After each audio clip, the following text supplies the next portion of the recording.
आमिर खानचा दंगल. आता आमिर खानचा सिनेमा म्हणजे आपल्याला त्यातून फक्त मनोरंजन मिळतं? नाही. आता डिस्लेक्सिया म्हणजे काय हे अख्ख्या देशाला त्यानेच सांगितलं.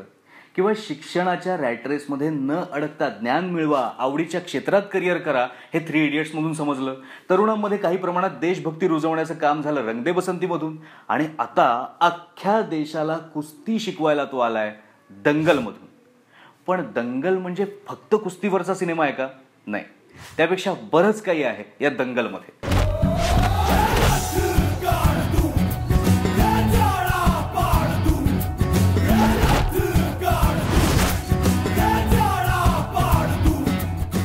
दंगल सारखे सिनेमे म्हणजे ज्याला आपण स्पोर्ट्स मूव्हीज म्हणतो, अशा सिनेमांमध्ये शेवट काय होणार आहे हे आपल्याला माहिती असतं. पण तरी सुद्धा तो शेवट कसा होतोय, तिथपर्यंत दिग्दर्शक आपल्याला कसा घेऊन जातोय ते महत्वाचं असतं. आता दंगल हा जो सिनेमा आहे ना, त्या सिनेमाचा आपण कुस्ती या खेळासारखाच 3 राऊंड्समध्ये विचार करूया. आता हरियाणासारख्या राज्यात असलेली मागास मनोवृत्ती आणि अशाच वातावरणात आपल्या मुलींना पहलवान बनवायला चाललेला हा महावीर फोगाट. तो मुलींना पहलवान बनवतो, पहलवानच नाही नॅशनल चॅम्पियन बनवतो. इथपर्यंतचा पहिला राऊंड. गीता जी आहे ती नॅशनल चॅम्पियन बनल्यानंतर जाते पतियाळा नॅशनल इन्स्टिट्यूट ऑफ स्पोर्ट्समध्ये. तिकडे तिचं ट्रेनिंग सुरू होतं. इकडे महावीरची घालमेल सुरू होते. गीताचा परफॉर्मन्स घसरायला लागतो. हा आहे दुसरा राऊंड. आणि तिसरा राऊंड म्हणजे क्लायमॅक्स. हां, आता काही लोकांना क्लायमॅक्स थोडा फ्लॅट वाटेल, काही लोकांना तो फिल्मी सुद्धा वाटेल. पण पहिले 2 राऊंड जिंकलेले आहेत ना, त्यामुळे दंगलने मॅच आधीच जिंकलेली असते.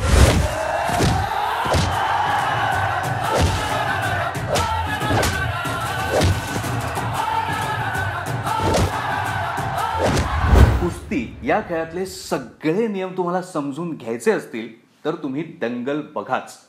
म्हणजे एखाद्या खेळातले बारकावे इतक्या रंगतदारपणे एखाद्या सिनेमात क्वचितच आले असतील. म्हणजे बॉलिवूडमध्ये तर नाहीच. आता आपल्याकडचे खेळाडू इंटरनॅशनल मेडल मिळवण्यामध्ये का कमी पडतात?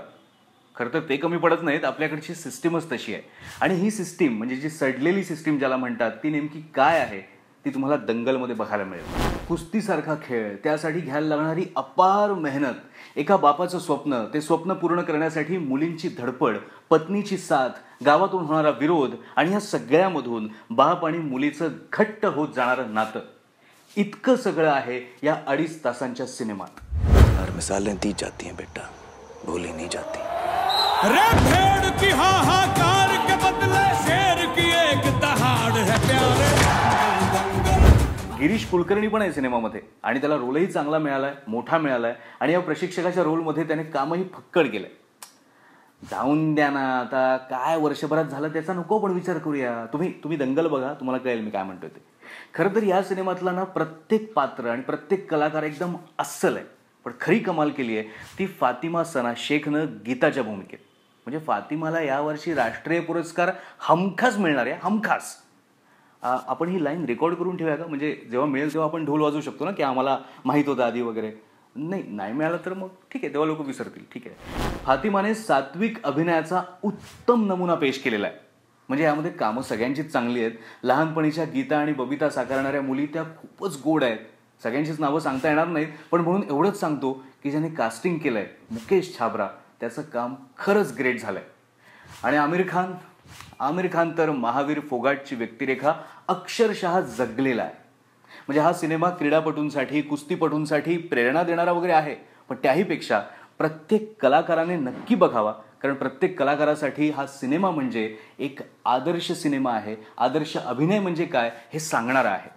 नितेश तिवारीचं खरंच अभिनंदन करावं लागेल. कारण आमिर खान सारखा कलाकार असताना, मोठं बजेट असताना त्याने सिनेमा कुठेही फिल्मी होऊ दिला नाही. हा, आता काही जणांना क्लायमॅक्सला तसं वाटू शकेल, पण तरी सुद्धा नितेश तिवारीच्या या दंगलला मी देतोय 4 पॉपकॉर्न. आणि आता अद्भुत कट्यार कॉन्टेस्टचे विजेते, या आठवड्यातले विजेते आहेत आसिफ मुल्ला आणि निलेश सातर्डेकर. दोघांचंही अभिनंदन. पण तुम्हाला जर DVD हवी असेल कट्यार काळजात घुसलीची, तर त्यासाठी तुम्हाला ईमेल करावा लागेल popcorn@adbhutcreatives.com. आणि यानंतर आपल्या कॉन्टेस्टचा प्रश्न नाहीये, कारण आपण कॉन्टेस्ट इथेच थांबवतोय. कारण पॉपकॉर्न पे चर्चावर आपण सतत वेगवेगळे प्रयोग करत असतो. म्हटलं आपण हाही प्रयोग करून बघावा. आणि तुमच्याही कमेंट्स येत होत्या की बस झाली कॉन्टेस्ट, काय ते आता बंद करा वगैरे वगैरे. म्हटलं आपण तुमचा मान ठेवूया आणि कॉन्टेस्ट बंद करूया. पण जसं आम्ही तुमचा मान ठेवलाय तसाच तुम्ही आमचा मान ठेवा. आमचे रिव्ह्यूज, आमचे इंटरव्ह्यूज तुम्हाला आवडत असतीलच ते जास्तीत जास्त शेअर करा आणि सबस्क्राईब सुद्धा करा.